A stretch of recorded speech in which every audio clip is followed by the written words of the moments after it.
আমরা যে অংশটা দেখব সেটা প্রেরিতদের কার্যবিবরণী তার 26 অধ্যায়, আর আমি পড়ব 13 পদ। প্রেরিতদের কার্যবিবরণী 26 অধ্যায় 13 পদ আমি পড়ব, আপনারা শুনবেন। আপনাদের কাছে বাইবেল যেহেতু নেই সেই জন্য আমি যেটা পড়ছি আপনারা মন দিয়ে শুনবেন। 26 অধ্যায় 13 পদ এরকমভাবে লেখা আছে, এমন সময় হে রাজন, মধ্যাহ্নকালে পথিমধ্যে দেখিলাম আকাশ হইতে সূর্য তেজ অপেক্ষাও তেজময় জ্যোতি আমার ও আমার সহযাত্রীদের চারিদিকে দেদীপ্যমান। আরেকবার পড়ি। এমন সময় হে রাজন, মধ্যাহ্নকালে পথিমধ্যে দেখিলাম আকাশ হইতে সূর্য তেজ অপেক্ষাও তেজময় জ্যোতি আমার ও আমার সহযাত্রীদের চারিপাশে দেদীপ্যমান। এই ঘটনাটা আমরা সবাই জানি। এখানে কোন ঘটনা ঘটছে, কি ঘটছে এখানে? সেটা হচ্ছে সাধু পৌল যখন দম্বেশ্বরের পথে যাচ্ছে তখন এই ঘটনাটা ঘটছে। সেটা কি? সেটা তিনি হঠাৎ একটা জ্যোতি দেখতে পেলেন, আর জ্যোতি দেখার পরে তিনি পড়ে গেলেন। আর সেখানে বলা হয়েছে যে জ্যোতিটা কীরকম ছিল, সেটা সূর্যের থেকেও বেশি তার তেজ ছিল। আর তারপরে যখন তিনি পড়ে গেলেন, পড়ে যাওয়ার পরে তিনি 3 দিন অন্ধ ছিলেন, তিনি চোখে দেখতে পারেননি। আর তারপরে 3 দিন অন্ধ থাকার পর তারপরে যখন তার চোখ খুললো, তার জীবনের যে উদ্দেশ্যটা ছিল সেটা পুরোপুরি পরিবর্তন হয়ে গেল। সেটা কি? সেটা হচ্ছে যখন তিনি দম্বেশ্বরের পথে যাচ্ছিলেন তার জীবনের একটাই উদ্দেশ্য ছিল খ্রিস্টানদেরকে, বিশ্বাসীদেরকে অত্যাচার করা। কিন্তু তারপরে যখন এই আলোর সঙ্গে তার সাক্ষাৎ হলো, সাক্ষাৎ হওয়ার পরে তার জীবনের আরেকটা উদ্দেশ্য হলো, উদ্দেশ্য পুরোপুরি পরিবর্তন হলো। সেটা কি? সেটা হচ্ছে এতদিন সে খ্রিস্টানদেরকে অত্যাচার করতো, অর্থাৎ খ্রিস্টকে যারা অনুসরণ করছে তাদেরকে অত্যাচার করতো। এখন থেকে এই পৌল খ্রিস্টের নামের জন্য নিজে অত্যাচারিত হচ্ছে। আর তার নিরিখে যেটা আছে সেটা কি? সেটা হচ্ছে আলোর সঙ্গে তার সম্মুখী হওয়া।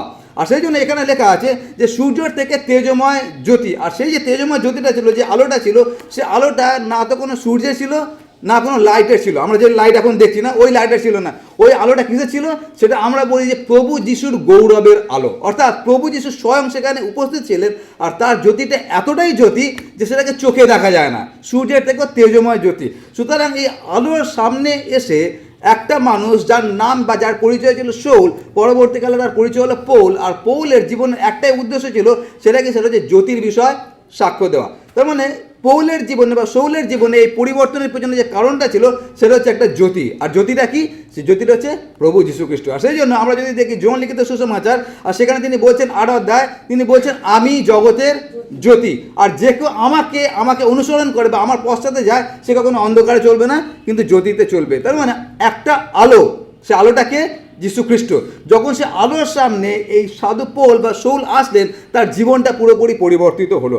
আজকে যখন আমরা এই প্রদীপটাকে জ্বালিয়েছি বা এই ক্যান্ডেলটাকে জ্বালিয়েছি, আমি জানি না আপনারা কোন উদ্দেশ্যে জ্বালিয়েছেন, কিন্তু আমাদের যেটা মেন উদ্দেশ্য এই আলো জ্বালানোর পিছনে, সেটা হচ্ছে এই নিজেদেরকে আরেকবার মনে করিয়ে দেওয়া, সেটা হচ্ছে প্রভু যীশু জগতের জ্যোতি। আর সেই জ্যোতি তিনি আমাদের মধ্যে দিয়েছেন। যখন আমরা আলোটা ধরে আছি, তার মানে প্রভু যীশুর জ্যোতি আমাদের প্রত্যেকের মধ্যে আছে। তো এই জ্যোতি পৌলের জীবনকে পরিবর্তন করেছিলেন। আজকে দেখব এই জ্যোতি আমাদের জীবনে কি কাজ করে। কয়েকটা পয়েন্ট আমি দেখব, খুব তাড়াতাড়ি আজকে আমি বলার চেষ্টা করব। প্রথম যে বিষয়টা সেটা হচ্ছে এই জ্যোতি আমাদের জীবনে কি কাজ করে, সেটা লেখা আছে যোহন তার 1 অধ্যায় আর 5 পদে এরকমভাবে লেখা আছে।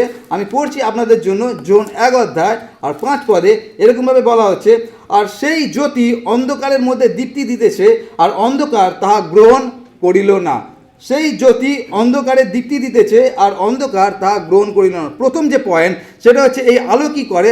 আলো অন্ধকারের যা কিছু আছে সেটাকে প্রকাশ করে। আলো অন্ধকারে যা কিছু আছে সেটাকে প্রকাশ করে। একটা উদাহরণ দিই তাহলে বুঝতে সুবিধা হবে।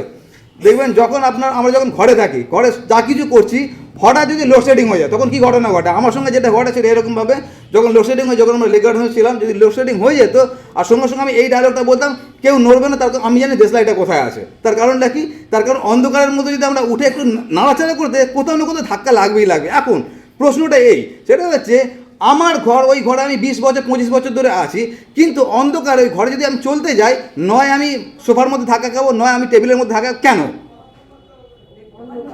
তার কারণ অন্ধকার। তার মানে যদিও এই ঘরটা আমি 20 বছর রয়েছে, কিন্তু তার সাথে ঘরের মধ্যে আমি চলাফেরা করতে পারছি, তার কারণ অন্ধকার হয়ে গেছে। তারপর যখন আলো চলে আসে, তারপরে দেখতে পারি সব ঠিক জায়গায় আছে। তার মানে যখন আলো আছে তখন আমি ঠিকঠাক দেখতে পাচ্ছি, যখন অন্ধকার হয়ে যায় তখন আমি ঠিকঠাক দেখতে পারছি না। এই কথাটা মানে হচ্ছে এই যে যখন আমি যিশুকে আমাদের হৃদয়ে গ্রহণ করি, তখন আমাদের ভেতরে যা কিছু আছে ওটা প্রকাশ পেয়ে যায়। মানে যখন ঘরে অন্ধকার আমরা কোনো কিছু দেখতে পাই না, তার মানে এই না যে ওগুলো নেই, সকল কিছু আছে কিন্তু আমরা দেখতে পারছি না। যেই লাইটটা জ্বালাচ্ছি তখন দেখতে পাচ্ছি টেবিলটা কোথায় আছে, সোফাটা কোথায় আছে, চেয়ারটা কোথায় আছে। একই রকমভাবে যখন প্রভুর জ্যোতি আমাদের মধ্যে জ্বলে ওঠে তখন আমাদের ভেতরের যা কিছু আসবাবপত্র আছে, আসবাবপত্র কী জানেন তো? পাপ, মিথ্যা কথা বলার প্রবণতা, আরও যা কিছু আছে, ব্যভিচার, নেশা, যা কিছু আছে সেটা হঠাৎ করে প্রকাশ পেয়ে যায়। আর ওই জন্য এখানে লেখা আছে, সুন্দরভাবে লেখা আছে, সেই জ্যোতি অন্ধকারের মধ্যে দীপ্তি দিতেছে আর অন্ধকার তা গ্রহণ করিল না। কেন গ্রহণ করল না? আর সেটা লেখা আছে যোহন লিখিত সুসমাচার 3:19 কি লেখা আছে? সেটা হচ্ছে জগতে জ্যোতি আসিয়া আছে কিন্তু জগৎ জ্যোতির থেকে অন্ধকারকে অধিক ভালোবাসিল। কেন? তাদের কর্ম সকল মন্দ ছিল। আমরা জ্যোতিকে আমাদের হৃদয়ের মধ্যে প্রবেশ করতে দিই না, তার কারণটা কি? আমার ভেতরে যেসব আসবাবপত্রগুলো আছে সেটা ভাঙা হোক বা ভালো হোক সেগুলো প্রকাশ পেয়ে যাবে। আর সেই জন্য প্রথম যে বিষয়টা আছে সেটা হচ্ছে জ্যোতি আমাদের জীবনে কি করে? জ্যোতি আমাদের ভেতরকার যা কিছু নোংরা জিনিসগুলো আছে ওগুলোকে প্রকাশ করে দেয়। কেন প্রকাশ করে দেয়? সেটা আপনাকে বা আমাকে লজ্জিত করার জন্য প্রকাশ করে না। কেন প্রকাশ করে? যাতে ওইটাকে তিনি নতুন করতে পারেন। বুঝতে পারছেন আমি কি বলতে চাইছি? যখন আমাদের হৃদয়ের মধ্যে যা কিছু আছে যিশু যখন ওটাকে প্রকাশ করছেন, কেন প্রকাশ করছেন? আমাদেরকে লজ্জিত করার জন্য না, বরঞ্চ ওইটাকে আমাদের জীবন থেকে সরিয়ে দেওয়ার জন্য। যেমন যখন ডাক্তাররা যখন কোনো কিছু দেখে না যে ক্যান্সার হয়েছে না কি হয়েছে, দেখার আগে অনেক কিছু টেস্ট করে, চেক করে। কেন?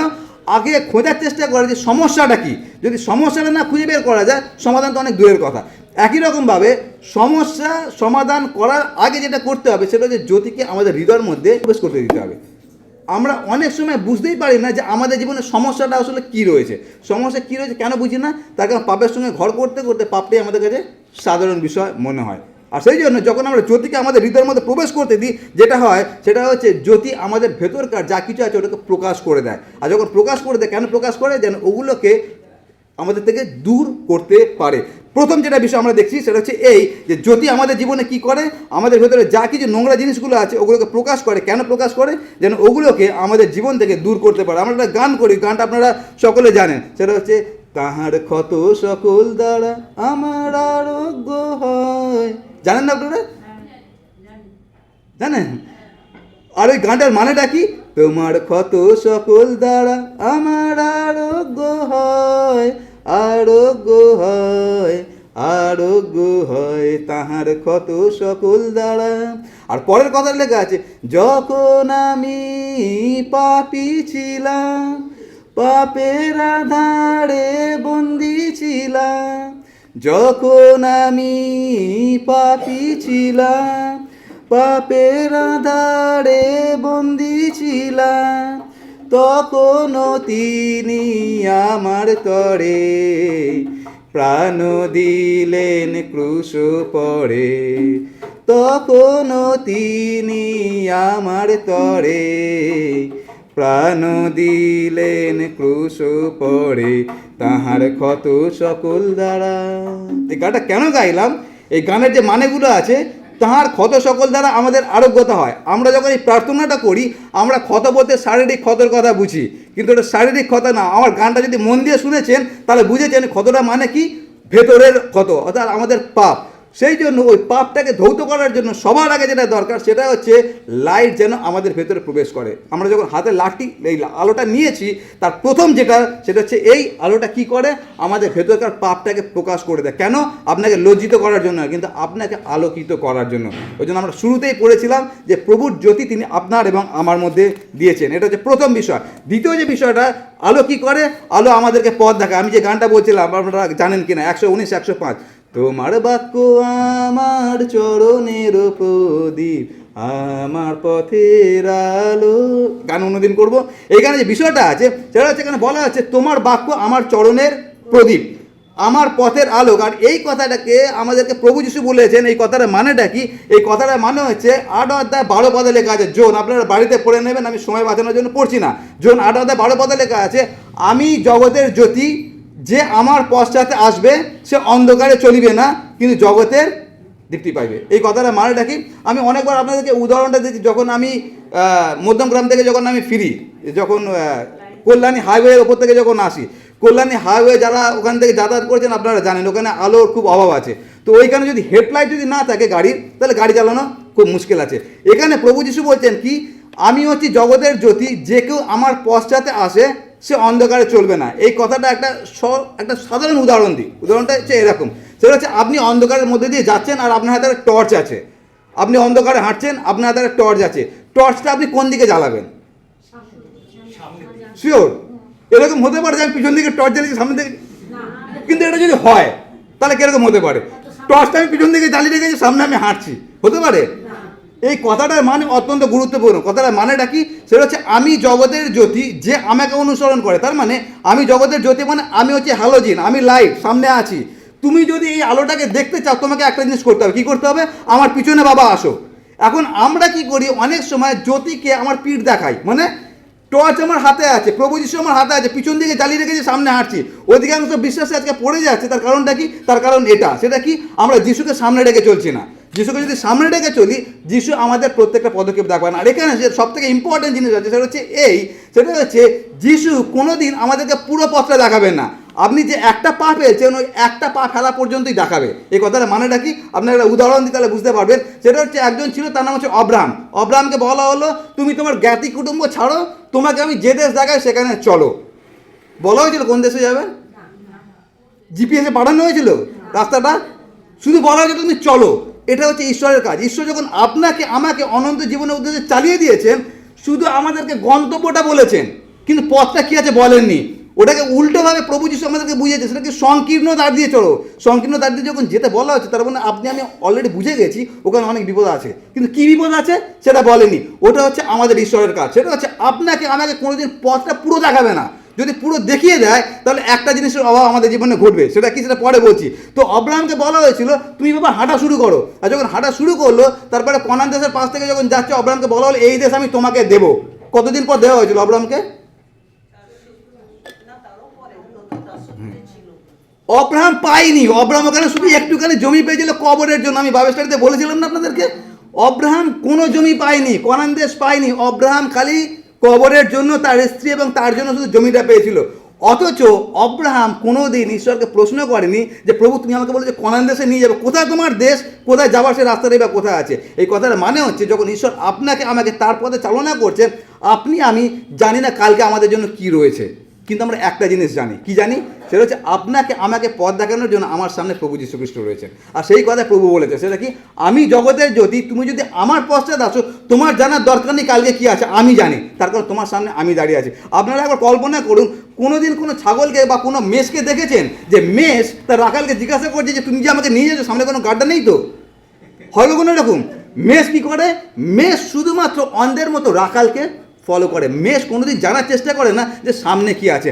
আমাদের রাখাল যখন আমাদের সামনে আছে, আমাদের দেখার দরকার নেই সামনে কি আছে। আমাদের একটাই করণীয় আছে, সেটা কি? সেটা হচ্ছে যিশুকে অনুসরণ করা। আর ওটাই মানে হচ্ছে এই যে আমাদের ঈশ্বরের বাক্য আমাদের পথের প্রদীপ। মানে হচ্ছে সেটা হচ্ছে এই যে যখন দেখবেন আমাদের যারা গাড়ি চালায়, আমাদের 1 বছর পর পর আমাদের গাড়ির ব্যাটারি চেঞ্জ করতে হয়। তার কারণটা কি? তার কারণ ব্যাটারির একটা মেয়াদ থাকে না? টর্চের লাইটের একটা মেয়াদ থাকে, আপনার আমার জ্যোতির একটা মেয়াদ আছে। মেয়াদটা কি? সেটা হচ্ছে যতক্ষণ আপনি ঈশ্বরের বাক্যকে আপনার ভেতরে সঞ্চয় করে রেখেছেন, ওটা হচ্ছে আপনার ফিউয়েল, ওটা হচ্ছে আপনার পেট্রোল। যেদিনকে আপনার ভেতরে ঈশ্বরের বাক্য নেই, সেদিনকে জ্যোতিটা আস্তে আস্তে কমে যাবে। আজকে আমরা অধিকাংশ বিশ্বাসে হারিয়ে যাচ্ছি শুধুমাত্র বাক্যের অভাবে। আর সেই জন্য আমরা মনে রাখবো, যখন এই গানটা করবো যে তোমার বাক্য আমার চরণের প্রদীপ, মানে হচ্ছে এই যে যিশু আমার সামনে। আর যিশু যখন সামনে, তার মানে হচ্ছে যিশুর বাক্য যেন আমার মধ্যে সবসময় গচ্ছিত থাকে। যদি সেটা না থাকে, তাহলে আলোটা আমাদের কারোর জীবনে কাজ করবে না। আর এটা কেন করা হয়? যিশু কেন আমাদেরকে এরকম কাজ করেন যে পুরো পথটা দেখিয়ে দেন না? তার পেছনে একটা কারণ আছে। বন্ধ করে দিন। তো যিশু কেন আমাদেরকে পুরো পথটা দেখান না, কেন অল্প অল্প করে দেখান? তার পেছনে একটা কারণ আছে। কারণটা কি বলতে পারবেন? কেন আমাদেরকে পুরো রাস্তাটা দেখান না, খালি অল্প অল্প করে দেখাচ্ছেন? একটা পদক্ষেপ দেখাচ্ছেন, পরবর্তী পদক্ষেপ দেখান না। কারণটা কি? না, তার কারণ হচ্ছে ইব্রিয় 11:1 কি লেখা আছে? 11:1 বিশ্বাস প্রত্যাশিত বিষয়ের নিশ্চয় জ্ঞান, অদৃশ্য বিষয়। যদি আপনি দেখেই নিলেন যে কি আছে, তারপরে যদি এই পথ চলছেন, আপনার বিশ্বাসটা কোনো কাজেই লাগবে না। সুতরাং ঈশ্বর আমাদেরকে কেন পুরো পথটা দেখান না? যাতে আমাদের বিশ্বাসটাকে প্রত্যেক দিন আমরা কার্যে প্রয়োগ করতে পারি। সেটা কি? সেটা হচ্ছে আমি জানি না কালকে আমার জন্য কী অপেক্ষা করছে, কিন্তু আমি একটা জিনিস জানি। সেটা কি? আমার সামনে আমার রাখাল আছে। যখন আমার রাখাল আছে, তখন আমার চিন্তা করার কিছু নেই, কেন কি তিনি আমাকে সঠিক পথে নিয়ে যাবেন। এটা হচ্ছে 2 নম্বর বিষয় আছে। 3 নম্বর যে বিষয়টা আছে, যদি আমাদেরকে কি করে, সেটা লেখা আছে জন 11:12 আজকে আমি পড়েছি। আর সেখানে লেখা আছে যে যত লোক তাহাকে বিশ্বাস এবং গ্রহণ করিল তাদের সকলকে তিনি ঈশ্বরের সন্তান হওয়ার অধিকার দিলেন। কাকে বিশ্বাস এবং গ্রহণ করিল? অন্য কথা যদি বলি, যোহন লিখিত সুসমাচার 1 অধ্যায় অনুযায়ী জগতে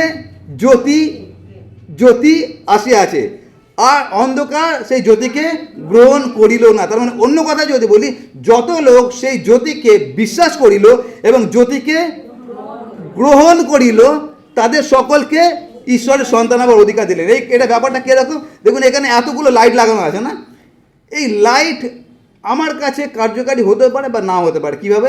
এখন ধরুন লাইট জ্বলছে এখানে, কিন্তু আমি এখানে চোখ বন্ধ করে বসে আছি, লাইট আমার কোনো কাজে লাগবে? হাজার আপনি হ্যালোজেন জ্বালিয়ে দিন, কিন্তু আমি চোখ খুলবো না, চোখ আমি বন্ধ করেই থাকবো। 3 নম্বর পয়েন্টটা, সেটা হচ্ছে, প্রথম পয়েন্টটা কি, লাইট আমাদেরকে কি করে? ভেতরের অন্ধকারটা দেখিয়ে দেয়, পাপটাকে দেখিয়ে দেয়। 2 নম্বরটা কি করে? জ্যোতি আমাদের পথ দেখায়। 3 নম্বরটা কি করে? 3 নম্বরটা হচ্ছে এই যে এই জ্যোতিটাকে আমাদেরকে গ্রহণ করতে হবে। জ্যোতি আছে, কিন্তু আমরা গ্রহণ করছি কতজন? এই কথাটার মানেটা কি? এই কথাটার মানে হচ্ছে, দেখবেন আমরা এই মোমবাতি কবে থেকে জ্বালাচ্ছি, ক্যান্ডেল? আমাদের চার্চে বহু বছর ধরে জ্বালাচ্ছি না? আমরা কত বছর ধরে আমরা ক্রিসমাস পালন করছি, বহু বছর ধরে আমরা ক্রিসমাস পালন করছি। আমরা ক্রিসমাস পালন করছি, আমরা জ্যোতি জ্বালাচ্ছি, কিন্তু জ্যোতি জ্বালানো মানে এই না যে জ্যোতিকে আমি আমার হৃদয়ের মধ্যে গ্রহণ করছি। কেন আমরা গ্রহণ করি না, তার পেছনে কারণটা কি, সেটা লেখা আছে 3 অধ্যায় 19 পদ। কী লেখা আছে? কেন গ্রহণ করলো না? তার কর্ম সকল মন্দ ছিল। তার মানে আমি হতে পারি বড়দিন পালন করছি, আমি হতে পারি মোমবাতি জ্বালাচ্ছি, কিন্তু তার মানে এইটা গ্যারেন্টি দেয় না যে আমি জ্যোতিকে আমার হৃদয়ের মধ্যে প্রবেশ করতে দিচ্ছি। বুঝতে পারছেন আমি কী বলতে চাইছি? কেন? তার সব থেকে বড় উদাহরণ দিই। আজ থেকে 2000 বছর আগে জ্যোতি এসেছিলেন। বড়দিন মানে কি? বড়দিন মানে জ্যোতির আগমন। জ্যোতি কবে এসছে? আজ থেকে 2000 বছর আগে। এখনও পর্যন্ত আমাদের সারা ভারতবর্ষে কত মানুষ প্রভুকে জানেছে? 2 থেকে 3%। তাহলে বাকি লোকরা কোথায়? জ্যোতি কি সেখানে নিভে আছে? জ্যোতি তো আছে। তার মানে জ্যোতি আছে, কিন্তু তারা চোখটাকে বন্ধ করে রেখেছে, আর ওটাই হচ্ছে আত্মিক অন্ধত্ব। আর সেই জন্য 3 নম্বর বিষয়টা কি? 3 নম্বর বিষয়টা হচ্ছে, শুধু জ্যোতি জ্বালালে হবে না, সেই জ্যোতিটাকে আমাদের হৃদয়ের মধ্যে গ্রহণ করতে হবে। আর এই 4 নম্বর বিষয়টা, সেটা লেখা আছে এরকমভাবে, ফিলিপিও তার 2 অধ্যায় 15 পদে। আমি ছোট্ট খালি কথাটা পড়ছি, ফিলিপিও 2 অধ্যায় 15 পদে। সেখানে লেখা আছে, তোমরা জগতে জ্যোতির্গণের ন্যায় প্রকাশ পাইতেছ। সাধু পৌল বলছেন ফিলিপিও মণ্ডলীকে যে তোমরা জগতে জ্যোতির্গণের ন্যায় প্রকাশ পাইতেছ। 4 নম্বর যেটা বিষয়, সেটা হচ্ছে এইরকমভাবে যে জ্যোতি, অন্ধকার যত বেশি অন্ধকার, জ্যোতিটা তত বেশি দেখা যায়। এই কথাটা মানেটা কি? যখন আমাদের মোমবাতি জ্বালানো হয়েছিল তখন লাইটগুলোকে অফ করে দেওয়া হয়েছিল না? কেন অফ করেছিল? যাতে আলোটা, যদি আলোগুলো জ্বলে তাহলে মোমবাতির আলোটাকে অতটা দেখা যাবে না। ওই কথা আমি বলতে চাই। 4 নম্বর পয়েন্টটা, 4 নম্বর পয়েন্টটা কি? যত বেশি অন্ধকার, আলোটা তত বেশি উজ্জ্বল। যত বেশি অন্ধকার, আলোটা তত বেশি উজ্জ্বল। দেখবেন যখন আমরা মোমবাতি যদি আমরা দিনের বেলা জ্বালাই, দিনের সূর্যের আলোর তলায় যদি আমরা মোমবাতি জ্বালাই, ওই আলোর কোনো মানে নেই। কিন্তু ওটা যদি রাত্রিবেলা জ্বালাই অন্ধকারের মধ্যে, ওই ছোট্ট একটা মোমবাতি ওটাই অনেক আলো দেবে। কোনো একদিন আমি আমাদের বাড়িতে সবে ঘুমাতে যাচ্ছি, আমাদের বাড়িতে যারা গেছেন, আমাদের বাড়ির পরিবেশটা একটু গ্রাম্য পরিবেশ, আবার একটু শহরের পরিবেশ, খুব সুন্দর লাগে আমার। তো ওখানে আমি সবে ঘুমাতে যাচ্ছি, মানে একদম শেষ মুহূর্তে ঘুমিয়ে পড়বো, হঠাৎ আমার ঘুমটা ভেঙে গেল। কেন? আমার যে মশারি আছে, মশারির উপরে একটা ছোট্ট জোনাকি উঠছে। এখন ভাবুন, একটা ছোট জোনাকি, যখন আমার লাইটটা জ্বলছিল ওই জোনাকির কোনো গুরুত্ব ছিল না, যখন লাইটটা অফ হয়েছে তখন জোনাকির আলোটা আমার ঘুম ভাঙিয়ে দিয়েছে। সুতরাং ছোট্ট আলো যদি অন্ধকারের মধ্যেও থাকে, তাহলে সেই ছোট্ট আলোটা অনেক দূর পর্যন্ত প্রকাশ পেয়ে যায়। 4 নম্বর যেটা পয়েন্ট, সব থেকে গুরুত্বপূর্ণ পয়েন্ট, সেটা হচ্ছে এই যে আলো প্রকাশ পাওয়ার জন্য অন্ধকারের প্রয়োজন আছে। আলো প্রকাশ পাওয়ার জন্য অন্ধকারের প্রয়োজন আছে। এই কথাটা মানেটা কি? এই কথাটা আমাদেরকে খুব সুন্দরভাবে ব্যাখ্যা করেছেন, সেটা হচ্ছে রাজা দাউদ। তিনি একটা গীত লিখেছেন, আর গীতটা হচ্ছে 23-এর গীত। কী লেখা আছে? যখন আমি মৃত্যু ইচ্ছার উপত্যকা দিয়ে গমন করিব, তখন আমি অমঙ্গলের ভয় করিব না, কেন কি তোমার পাচনে তোমার যষ্টি আমার সঙ্গে আছে, তুমি আমাকে সান্ত্বনা দাও। এই কথাটা মানেটা কি? মানেটা হচ্ছে, যখন আমি মৃত্যু ইচ্ছার উপত্যকা দিয়ে যাই তখন আমি অমঙ্গলের ভয় করি না। কেন? কারণ তুমি আমার সঙ্গে সঙ্গে আছো। এই কথার মানে হচ্ছে এই যে অনেক সময় ঈশ্বর আপনাকে এবং আমাকে পরিকল্পিতভাবে অন্ধকারের মধ্যে ঠেলে দেন। অনেক সময় ঈশ্বর আপনাকে আমাকে পরিকল্পিতভাবে অন্ধকারের মধ্যে ঠেলে দেন। কেন ঠেলে দেন? যাতে আপনার মধ্যে যে জ্যোতিটা আছে ওই জ্যোতিটা যাতে অন্ধকারে প্রকাশ পেতে পারে। বুঝতে পারছেন আমি কি বলতে চাইছি? আমি এটা কেন বলছি, তার কারণ হতে পারে 2025 সালে আমরা এমন কিছু পরিস্থিতির মধ্যে দিয়ে গেছি যখন মনে হয়েছে যে আমার জীবনে যে অন্ধকার, এই অন্ধকার বোধহয় আর কারোর জীবনে নেই, বা আমার জীবনে যে অন্ধকার সেই অন্ধকার হয়তো ঈশ্বর আমাকে ভুলে গেছেন। তার কারণ আমার জীবনে কেন এত সমস্যা, আমার জীবনে কেন এত সংকট, আমার জীবনে কেন এত দুর্ঘটনা। আর এরকম অনেক সময় আমাদের জীবনে ঘটে যে আমাদের মনে আমরা মৃত্যু ছাড় উপত্যকা দিয়ে গমন করছি। যখন আমরা মৃত্যু ছাড় উপত্যকা দিয়ে যাচ্ছি তখন আমরা একটা জিনিস মাথায় রাখবো, সেটা কি? সেটা হচ্ছে হয়তো ঈশ্বর আমাকে এই মৃত্যু ছাড় উপত্যকা দিয়ে নিয়ে যাচ্ছে, অন্ধকারের মধ্যে দিয়ে নিয়ে যাচ্ছে, তার কারণ হচ্ছে একটাই, আমার মধ্যে ঈশ্বরের যে জ্যোতিটা আছে সেই জ্যোতিটা যেন প্রকাশ পেতে পারে। এটা কীরকমভাবে? এটা দেখবেন আমাদের বিশ্বাসের পরীক্ষা তখনই হয়, কখন? যখন অব্রাহামের হয়েছিল। কি হয়েছিল? লেখা আছে অব্রাহাম বিশ্বাসে ধার্মিক গণিত হলেন। আমি বাইবেল স্টাডিতে আপনাদেরকে বুঝিয়েছিলাম না? বিশ্বাসে অব্রাহাম ধার্মিক গণিত হলেন। তারপরে 22 অধ্যায়ে একটা ঘটনা ঘটলো। সেটা কি? তুমি তোমার ছেলেকে নিয়ে মরিয়া দেশে যাও, আর আমি তোমাকে বলবো কি করতে হবে। কি করতে বলা হয়েছিল? ছেলেকে বলেছিল বলি দিতে। অন্ধকারের মধ্যে দিয়ে অব্রাহামকে নিয়ে যাওয়া হয়েছিল। কেন নিয়ে যাওয়া হয়েছিল? যাতে অব্রাহামের জ্যোতিটা আপনি আমি জানতে পারি। সেই জন্য এখনও পর্যন্ত অব্রাহামের নাম শুনলে আমরা একবার প্রণাম করি। তার কারণটা কি? ওই অন্ধকারের মধ্যে যদি ঈশ্বর অব্রাহামকে না ফেলতেন, অব্রাহামের মধ্যে যে জ্যোতিটা আছে ওটা কোনোদিন আমরা বুঝতে পারতাম না। একই রকমভাবে আপনার মধ্যে যে জ্যোতি আছে ততক্ষণ পর্যন্ত আমরা বুঝতে পারবো না যতক্ষণ পর্যন্ত আমরা আলোর মধ্যে রয়েছি। যখন আমরা অন্ধকারের মধ্যে থাকবো, অন্ধকার মানে কি? যখন আমি মৃত্যু ছাড় উপর থেকে দিয়ে গমন করবো, তখন আপনার মধ্যে যে ঈশ্বরের চারিত্রিক গুণাবলী আছে ওটা প্রকাশ পায়, যে আপনি ঈশ্বরে কতটা বিশ্বস্ত। আর সেই জন্য অনেক সময় ঈশ্বর আমাদেরকে কঠিন পরিস্থিতির মধ্যে দিয়ে নিয়ে যায়। আর আমি সবসময় আমার জীবনের অভিজ্ঞতার কথা বলি, সেটা হচ্ছে আমাদের 7 বছর নিঃসন্তান থাকা, বিয়ের পরে দুবার মিসক্যারেজ, আর তারপর 7 বছর আমরা নিঃসন্তান ছিলাম। ওই যে অন্ধকারের মধ্যে দিয়ে যাওয়া, ওই যাত্রাপথে বিশ্বাসে দাঁড়িয়ে থাকা অতটা সহজ বিষয় না। যখন আমি পুলপিট থেকে বলছি, বলতে খুব ভালো লাগছে, আপনাদের শুনতে খুব ভালো লাগছে, কিন্তু ওই জার্নিটা অতটা সহজ ছিল না। ওই সময় আমাদের মাথায় সবসময় একটাই প্রশ্ন আসে, প্রভু আমার জীবনে কেন এত অন্ধকার, ওপর থেকে মেঘটা কবে সরবে? কিন্তু আমাদের একটা জিনিস মাথায় রাখবো, সেটা কি? সেটা হচ্ছে যখন ঘন অন্ধকারের মধ্যে ঈশ্বর আপনাকে রেখেছেন, উদ্দেশ্য একটা, যেন আপনার জ্যোতিটা প্রকাশ পেতে পারে, যেন মানুষ জানতে পারে যে আপনার মধ্যে কী জ্যোতিটা আছে। আমি জানি না আমরা 2025 সালে কী পরিস্থিতির মধ্যে দিয়ে গেছি, কিন্তু আমরা একটা জিনিস জানি, সেটা কি? সেটা হচ্ছে ঈশ্বর আপনাকে ওখান থেকে গমন করেছেন যেন আপনার জ্যোতিটা প্রকাশ পায়। তার কারণ উদ্দেশ্য একটাই, সেটা কি? প্রভু যিশু বলেছেন আমি জগতের জ্যোতি, আর সেই জ্যোতি আমি তোমার মধ্যে দিয়েছি। কেন দিয়েছি? যেন আপনার মধ্যে আমার মধ্যে যিশুর জ্যোতি দেখা যায়। আর সেই জ্যোতি দেখার জন্য আমাদেরকে অনেক সময় অন্ধকারের মধ্যে দিয়ে তিনি গমন করেন। সুতরাং 4 নম্বর পয়েন্টটা কি? 4 নম্বর পয়েন্টটা হচ্ছে এই, যে অনেক সময় আমাদেরকে ঈশ্বর অন্ধকারে নিয়ে যান। কেন? যাতে অন্ধকারের মধ্যে আপনার আমার জ্যোতিটা যেন আরও ভালো প্রকাশিত হতে পারে। আর 5 নম্বর পয়েন্টটা হচ্ছে এই, সেটা হচ্ছে এই যে জ্যোতি, যে জ্যোতির কথা আমরা 4টে পয়েন্ট দেখলাম, এই জ্যোতিটা আপনাকে এবং আমাকে দেওয়া হচ্ছে কেন? সেটা যাতে আমরা শেয়ার করি, যাতে অন্যের সঙ্গে আমরা ভাগ করি। আর ওটা নেওয়া হয়েছে মতি 5 অধ্যায়। আমি পড়বো এই অংশটা, কেন কি এইটা আমার মেন ফোকাস আছে, সেই জন্য আমি পড়বো মতি 5 অধ্যায় 14 থেকে 16 পদ। আপনাদের কাছে বাইবেল থাকলে বাইবেল খুলবেন, আর না থাকলে আমি যেটা পড়ছি ওটা শুনবেন। মতি 5 অধ্যায় আমি পড়ছি 14 থেকে। লেখা আছে, তোমরা জগতের দীপ্তি, পর্বতের উপরে স্থিত নগর গুপ্ত থাকিতে পারে না, আর লোকে প্রদীপ জ্বালিয়া কাঠার নিচে রাখে না, কিন্তু দীপাধারের উপরেই রাখে, তাহাতে তাহা গৃহস্থিত সকল লোককে আলো দেয়। শেষের পথটা হচ্ছে আসল পথ, যেটা আমি বলার জন্য এই পথটা পড়ছি। 16 নম্বর পথ লেখা আছে, তদ্রূপ তোমাদের দীপ্তি মনুষ্যদের সাক্ষাতে উজ্জ্বল হোক, যেন তাহারা তোমাদের সৎক্রিয়া দেখিয়া, তারপরে কি লেখা আছে? কথাটা মানে আবার লেখা আছে, দেখুন কি বলা আছে, যেন তাহারা তোমাদের সৎক্রিয়া দেখিয়া কার গৌরব করছে। এটা কিরকম ব্যাপার হলো? সৎক্রিয়া আমি করছি, আপনি আমার গৌরব করছেন না, তাই এরকম লেখা আছে না? সৎক্রিয়া করছি আমি, গৌরব হচ্ছে কার? সেটা লেখা আছে তো। তার মানে আপনি আমি সৎক্রিয়া করছি আমার গৌরবের জন্য না, কিন্তু আমাদের সৎক্রিয়া দ্বারা কে গৌরবান্বিত হচ্ছে? ঈশ্বর। এটা হচ্ছে 5 নম্বর এবং বিশেষ পয়েন্ট। সেটা কি? সেটা হচ্ছে জ্যোতির বিষয়। আমরা যা কিছু দেখলাম সেটা সেই জ্যোতি ঈশ্বর আপনাকে আমাকে দিয়েছে। কেন দিয়েছে? যাতে আপনার মাধ্যমে ঈশ্বর গৌরবান্বিত হয়। একটা উদাহরণ দিই, তাহলে বুঝতে সুবিধা হবে। আজকে যে আমরা মোমবাতি জ্বালিয়েছি, মাঝখানে একটা বড় মোমবাতি ছিল না, আর ওই বড় মোমবাতি থেকে আমরা এতজন, প্রায় 70-80 জন ছোটো ছোটো মোমবাতিগুলো জ্বালিয়েছি। আপনারা দেখেছেন যে যখন আপনি বড় মোমবাতি থেকে আপনার মোমবাতি জ্বালাচ্ছিলেন, তখন বড় মোমবাতির আলোটা একটু কমে যাচ্ছিল? হ্যাঁ, কমেনি? কেউ দেখেছেন? যখন বড় মোমবাতি থেকে আপনার মোমবাতিটা জ্বালাচ্ছিলেন, তখন বড় মোমবাতির আলোটা একটু কমে যাচ্ছিল। মন দিয়ে শুনলেন আমার কথা। যখন বড় মোমবাতি থেকে ছোট মোমবাতি জ্বালাচ্ছিলেন, বড় মোমবাতি আলোটা কমে যাচ্ছিল, বেশি হচ্ছিল। একটা মোমবাতি কতগুলো মোমবাতি জ্বালিয়েছি? প্রায় 70টা মোমবাতি জ্বালিয়েছি, কিন্তু বড় মোমবাতির আলো কমেনি। বরঞ্চ যেটা হয়েছে, বড় মোমবাতি যখন একা জ্বলছিল তখন যতটা জ্যোতি ছিল, যখন ওই আলোটাকে 70 জনের সঙ্গে শেয়ার করলো, ভাগ করে নিল, তখন আলোটা কতটা, ওই কথাই আপনার এবং আমার জন্য প্রযোজ্য আছে। যখন আমরা এই আলোটা জ্বালিয়েছি, এই জ্বালানোর উদ্দেশ্য হচ্ছে আপনার মধ্যে ঈশ্বর যে জ্যোতিটা দিয়েছে, ওই জ্যোতিটা অন্যের সঙ্গে ভাগ করে নেওয়ার জন্য। আর ওই জন্য বাইবেলে লেখা আছে, যখন তারা প্রভুকে গ্রহণ করলো, তাদের যা কিছু স্থাবর অস্থাবর সম্পদ কী করছিল? অন্যের সঙ্গে ভাগ করছিল। যখন আপনি আমি ভাগ করি, ভাগ করার কারণে আপনার কমবে কোনো দিন না।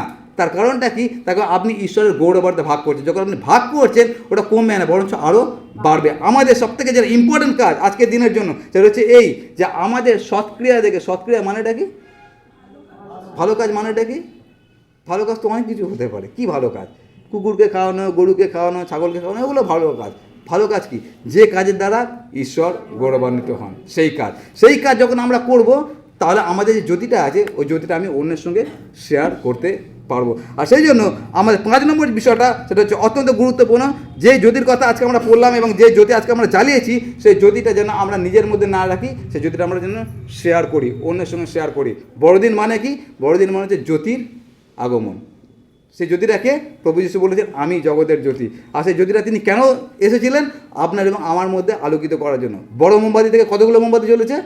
প্রায় 70টা। একটা মোমবাতি, প্রভু যীশু খ্রিস্ট, কতগুলো মোমবাতি জ্বলেছে? আজকে আমরা যতজন আছি, সারা পৃথিবীতে যত বিশ্বাসী আছে, প্রত্যেককে এক একটা ক্যান্ডেল বানিয়েছে। কেন বানিয়েছে? যাতে আপনি আমি আরও 70টা মোমবাতিকে যেন জ্বালাতে পারি। কিন্তু আমাদের যেটা বিষয় হচ্ছে, যেটা প্রভু যীশু বলেছে, সেটা হচ্ছে আমরা অধিকাংশ সময় কী করি? মোমবাতি জ্বালিয়ে আর তারপর চুবড়ি চাপা দিয়ে রেখে দিই। কারণটা কি? কিছুদিন আগে আমাকে একটা জায়গায় ইনভাইট করা হলো। সেটা হচ্ছে কোনো একজন দোকান কিনেছে। কোথায়? সেটা বর্ধন মার্কেট যে আছেন, আপনারা জানেন বর্ধন মার্কেট? বর্ধন মার্কেট কোনোদিন গেছেন? বর্ধন মার্কেটে দেখবেন, ওখানে যখন যাবেন আপনি মনে হবে না যে আপনি ওয়েস্ট বেঙ্গলে রয়েছেন। তার কারণ শুধু হিন্দি কথা চলে আর ইংলিশ কথা চলে, বাংলা কথা প্রায় চলেই না বললে চলে। তো বর্ধন মার্কেটে আমাকে ইনভাইট করা হলো। কেন? তার কারণ সেখানে কোনো একজন দোকান নিয়েছে, আর আমাকে বলা হলো, পাদ্রীবাবু আপনি এসে আমার দোকানটা উদ্বোধন করে যাবেন। তার কারণ সে একটা বিশ্বাসী আছে। আর যখন আমি ওখানে প্রথমবার আমি গেলাম দোকান উদ্বোধন করার জন্য, আর তারপরে ওখানে যখন গেলাম, ওখানে আমি ওই গান করছি, সকল ধন্যবাদ মহিমা গৌরব তোমার। প্রথমবার বোধহয় বর্ধমান মার্কেটের ইতিহাসে ওই গান গাওয়া হলো। আর যখন ওই গানটা আমি গাইছি এবং আমার সঙ্গে আরও 2-3 জন আছে, সব অবশ্যই ভিড় দান জমিয়ে দিচ্ছি, এখানে হচ্ছেটাকে আসলে কি। আর তারপরে আমি ওই ভদ্রলোককে ধন্যবাদ দিচ্ছিলাম। কি ধন্যবাদ দিচ্ছিলাম? যে আপনি এই রকম একটা জায়গায় দোকান কিনেও ঈশ্বরকে গৌরব দিতে আপনি পিছুপা হননি। আপনি ভাবুন, অনেক মানুষ আছে যারা ওই জায়গায় থেকে এই কাজটা করতো না। তার কারণ আমি যেই চলে আসবো তখন তাকে অনেকে টিটকারি করতে পারে, তোমরা এইসব কী ছেলেখেলা করে গেলে, ওই বুড়োটা কিছু গান করে গেল, হাততালি দিয়ে গেল, ওর মানেটা কী? আমাদের জীবন থেকে ঈশ্বর ওটাই চান। সেটা কি? সেটা হচ্ছে আমরা যেখানেই থাকি না কেন, যেন আমরা ঈশ্বরের গৌরব করি। প্রভু যীশু তার জ্যোতি আপনার এবং আমার মধ্যে দিয়েছে, উদ্দেশ্য একটাই, সেটা কি? যেন আমরা আমাদের জ্যোতিটাকে অন্যের কাছে প্রকাশ করি, চুবড়ি চাপা দিয়ে আমরা যেন না রাখি। বড়দিন আমাদের কাছে তখনই কার্যকারী হবে যখন এই যিশুর আলোটা আমরা অন্যের কাছে দেখাতে পারবো। কীভাবে? যেটা আমি দেখাচ্ছি, আপনাদের কাছে ভাষণ দিচ্ছি। এর দ্বারা নয়, কিসের দ্বারা? আমাদের সৎক্রিয়ার দ্বারা, আমাদের ব্যবহারের দ্বারা, আমাদের কথাবার্তার দ্বারা। যদি আমরা সেটা করতে পারি, তাহলে আমাদের বড়দিন সার্থক হবে। যদি সেটা না করতে পারি, তাহলে আমাদের এই মোমবাতি জ্বালা কোনো অর্থ নেই, আমাদের পোশাক পরার কোনো অর্থ নেই, ঘর সাজানোর কোনো অর্থ নেই, যতক্ষণ না আমাদের জীবন থেকে সেই জ্যোতিটা প্রস্ফুটিত হচ্ছে। শেষে একটাই কথা বলবো, সেটা কি? সেটা হচ্ছে একটা আলো একটা মানুষের জীবনকে পরিবর্তিত করেছিল। তার নাম কি? সাধু পৌল। একটা আলো একটা মানুষের জীবনকে পরিবর্তিত করেছিল। আজকে আপনার জীবন, আমার জীবন সেই যিশুর সান্নিধ্যে দাঁড়িয়ে আছে, যিনি হচ্ছেন জগতের জ্যোতি। আমাদের জীবনে কতটা পরিবর্তন আমরা এখনও পর্যন্ত উপলব্ধি করতে পারছি। যদি এখনও পর্যন্ত পরিবর্তন হয়নি, তাহলে আজকে আমাদের এটা শপথ করার দিন আছে, সেটা হচ্ছে, প্রভু তোমার জ্যোতি তুমি আমার মধ্যে প্রবেশ করতে দাও। আমি আমার হৃদয়টাকে খুলে দিই যাতে তোমার জ্যোতি আমার মধ্যে প্রবেশ করে। কেন? আমার মধ্যে যা কিছু মন্দতা আছে, যা কিছু কালিমা আছে, সে যেন পরিষ্কৃত হতে পারে। তার কারণ ভেতরকার অন্ধকার যতক্ষণ পরিষ্কার হচ্ছে, বাইরে থেকে আমি যতই আমার আলোটাকে অন্যের সঙ্গে ভাগ করতে চাই না কেন, হবে না। তার কারণ আমি মুখে অনেক ভাষণ দেবো, কিন্তু যে এখান থেকে নামবো আবার আপনার সঙ্গে দুষ্ব্যবহার করবো, সেটা যেন না হয়। আসলে আমরা প্রার্থনা করি। মঙ্গলময় স্বর্গস্থ পিতা এসে বাণীগণের সদা প্রভু, তোমাকে